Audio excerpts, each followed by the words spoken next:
At my daughter's high school graduation celebration, she declared, "My stepdad got me a car. My actual dad never did anything like that." I gave a tight smile and walked away. The next day, her college savings account was drained, and the gifted car was taken back by the lender. My ex-wife has been blowing up my phone ever since. Hey folks, welcome to the channel. We're just kicking things off here, and your support means everything. If you like these kinds of stories, please think about subscribing to help us hit our first 1,000 followers. Thanks for joining us.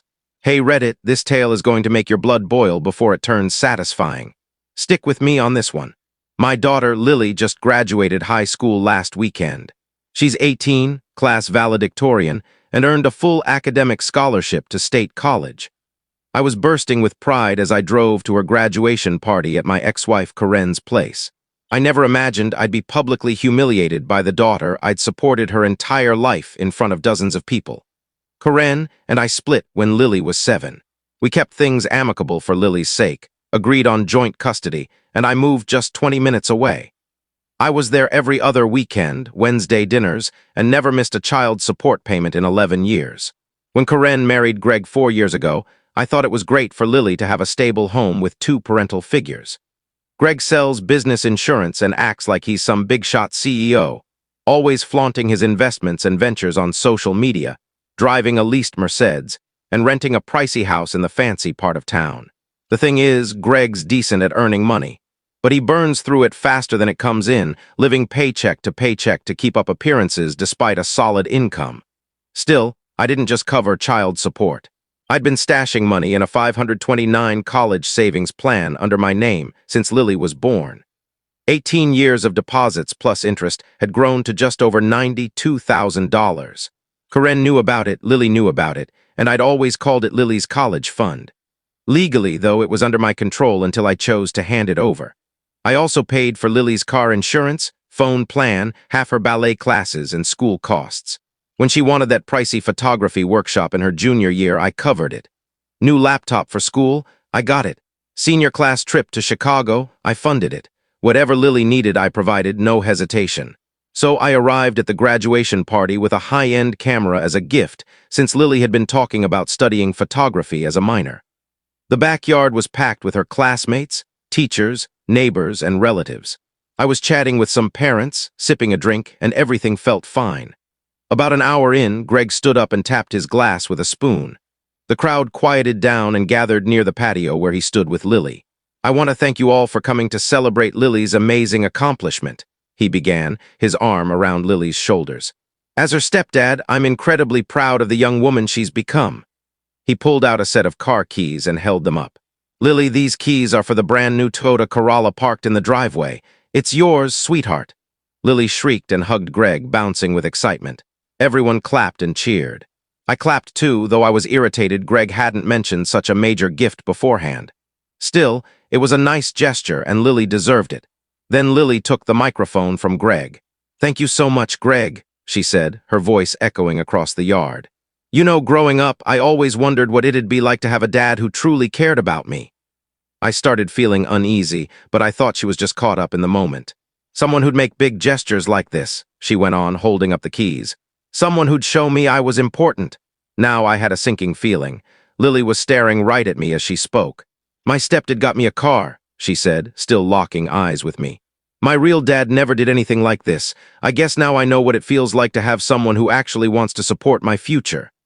The entire party went silent. 50 people glanced between Lily and me. My cousin Mike looked ready to chuck his drink at someone. Some parents stared at the ground, clearly awkward. But Lily wasn't finished. She was on a roll, and I realized this wasn't just excitement. It was deliberate. "I just want to thank Greg for stepping up and being the father figure I never had," she said, "for caring enough to make sure I have what I need. It means the world to me." She handed the microphone back to Greg, who stood there with a smug smirk. Corinne wouldn't meet my eyes. She was staring at her feet like she wished she could vanish. I knew exactly what had happened. Greg had spent the last year convincing Lily he was the real parent, that I was just some guy who showed up now and then, and it had worked. I stood there for maybe 10 seconds, processing. 50 people had just heard my daughter declare that I'd never done anything for her, that I wasn't a real father, that her stepdad was better in every way. I could have caused a scene, listed everything I'd done for Lily over the years, reminded everyone about the college fund, the insurance, the phone bills, the countless school projects, and late-night drives to her friends' houses. Instead, I just smiled, walked over to Lily, and hugged her. "Congrats, kiddo," I said. "I'm so proud of you." Then I walked out. No fuss, no shouting, no confrontation. I got in my car and drove home. The whole drive, I kept replaying Lily's words, how Greg invested in her future, cared enough to give her what she needed, how I'd never done anything like that. When I got home, I sat at my desk and started making calls. The college fund was in a 529 plan under my name, meaning I had full control over it. I'd always intended it for Lily's education, but legally, it was mine to manage. I called my insurance company and arranged to remove Lily from my auto policy by month's end, then did the same with her phone plan. If Greg was going to be her father figure, he could take on the daily expenses too. Monday morning, I moved the entire college fund balance to my personal investment account, $92,156. Then I dug into Lily's new car because something about Greg's big gesture didn't add up. After some research, I uncovered the truth. Greg hadn't bought Lily a car outright. He'd co-signed a loan with Lily as the primary borrower. The monthly payment was $350, and Lily had no job or income to cover it. Greg had apparently planned to cover payments temporarily until Lily found part-time work, but the bank required proof of her ability to eventually take over.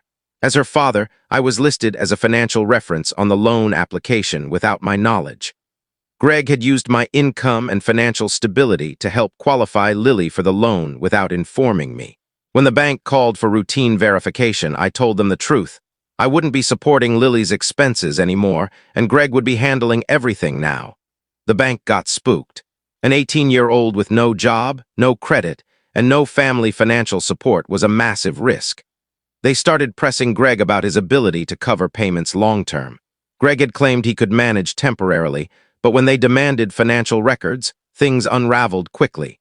His debt-to-income ratio was already stretched thin from his lavish lifestyle.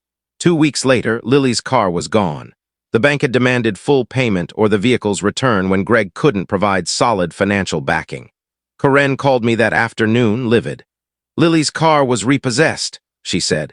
"The bank says you told them you're not supporting her financially anymore." "That's right," I said. "Lily made it clear Greg's her real father now. He's the one who invests in her future, makes big gestures, actually cares about her. So I figured it's time for him to take on all the responsibilities." "You're being absurd," Karen said. "She's 18. She said something thoughtless in the heat of the moment." "Karen, that wasn't thoughtless excitement. Lily planned it. She looked right at me and told 50 people I'd never done anything for her, that Greg was the father I never was. So now Greg gets to be her father in every way." The line went quiet for a moment. "What about her college fund?" Karen asked, her voice softer. "What about it? She's relying on that money for college costs her scholarship won't cover. Then Greg needs to provide it. He's her father now, right?" Karen hung up on me. The calls kept coming after that. Greg called that evening furious. "What did you tell the bank?" he demanded. "The truth," I said. "That Lily has a new father now and he's responsible for her finances." "I never said I was replacing you as her father," he said. "You didn't need to say it. You just let Lily say it while you stood there grinning and soaking up the praise." "Look, I can't afford that car payment long-term," he said. "I was hoping Lily would get a job and take it over. Then you shouldn't have co-signed for something you couldn't afford." "What about the college fund?" he asked. "She needs that money." "That's my money I was planning to give Lily, but she made it clear she thinks I've never done anything for her. So why should I give it to her?" "This is crazy," Greg said. "You're punishing a kid for appreciating her stepdad." "I'm not punishing anyone," I said. "I'm letting you be the father Lily said she always wanted. You wanted the credit, now you get the responsibility." Greg hung up. Lily called me the next day, sobbing. "Dad, why did you take my college money?" she asked. "Lily, you're 18. You stood up in front of everyone and said Greg was your real father, that he invests in your future, that I've never done anything for you." "But I didn't mean it like that," she said. "How did you mean it, Lily? You looked right at me when you said it. You weren't talking to Greg or your mom, you were talking to me. You wanted me to hear every word." "I was just excited about the car," she said. "The car that got repossessed because Greg couldn't afford it." Lily went quiet. "Lily, do you get what happened?" Greg made a big show with money he didn't have, used my financial stability to back your loan, and then let you humiliate me in front of everyone. Now that there are consequences, he can't step up. I'm sorry, she said. I didn't mean to hurt you. Lily, I've been hurt before. This isn't about my feelings. It's about you making a choice. You chose Greg as your father. Now you live with that choice. But what about college? She asked. What about it? Greg will figure it out. He's your father now. She hung up. Over the next week, things got wild. Lily's friends started posting online about how unfair it was, how I was a horrible dad for abandoning her. But my cousin Mike, who was at the party, shared the real story, how Lily had planned her speech and stared me down as she delivered it. Karen called me Friday night. Lily's working double shifts at the diner where she got a summer job, she said. She's trying to save for college costs. Good for her, I said. Sounds like she's learning accountability. Greg says he can help with some expenses, but not all of it, Karen said. How much can he cover? I asked. He's thinking maybe textbooks and supplies. So the guy who was going to invest in her future can manage maybe $2,000. He's trying his best, Karen said. Karen, I saved over $90,000 for Lily's future. Greg can maybe handle textbooks. Do you see the difference? She made a mistake, Karen said. And now she's learning that mistakes have consequences. Greg called me Saturday, his tone completely different. Less angry, more desperate. Look, he said, maybe we can work something out. Lily's really struggling with this college money situation. Greg, you told everyone at that party you were the one investing in Lily's future. You got her a car to prove it, so invest in her future. I can't come up with $90,000, he said. Then maybe you shouldn't have convinced Lily you were better than her real dad. I never said I was better than you, he said. You didn't have to, you just let Lily say it while you stood there basking in the praise. Come on, man, don't make Lily suffer for something that got out of control. I'm not making Lily suffer, I said. I'm holding her accountable for her choices. She chose you as her father, now you get to be her father. He hung up. Lily showed up at my house the following Sunday. She looked worn out, like she'd been working non-stop and barely sleeping. Dad, can we talk? She asked. Sure, I said. Come in. We sat in the living room and she started crying. I know I screwed up, she said. I know what I said was wrong. Lily, I'm not mad at you, I said. I'm disappointed, but I'm not mad. Then why won't you help me with college? Because you made a choice, I said. You chose Greg as your father. You told everyone I'd never done anything for you.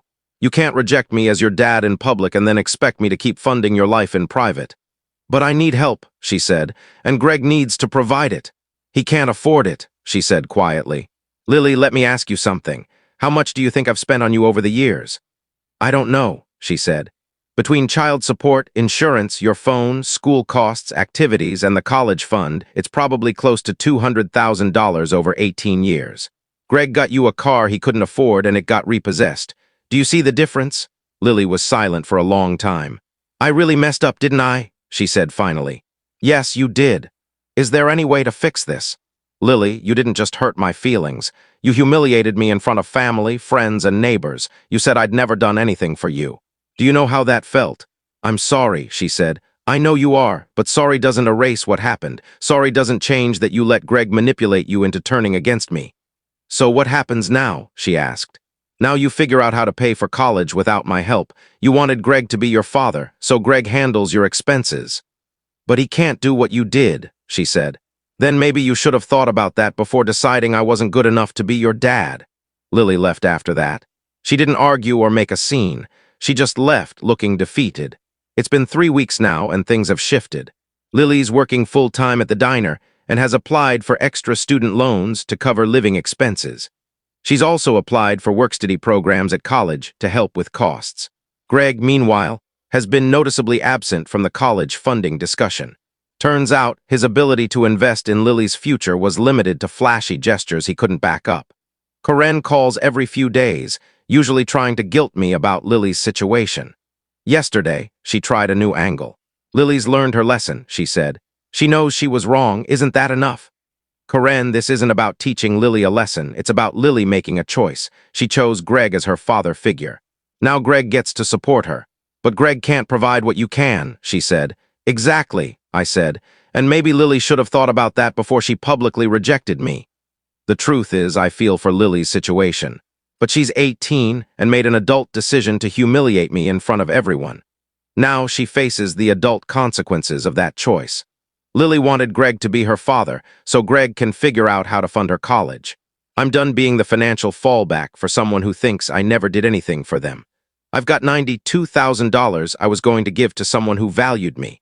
Now I'm considering that sailboat I've always dreamed of. Or maybe I'll invest it and retire a bit sooner. Either way, Lily made her choice at that graduation party. Now she gets to live with it.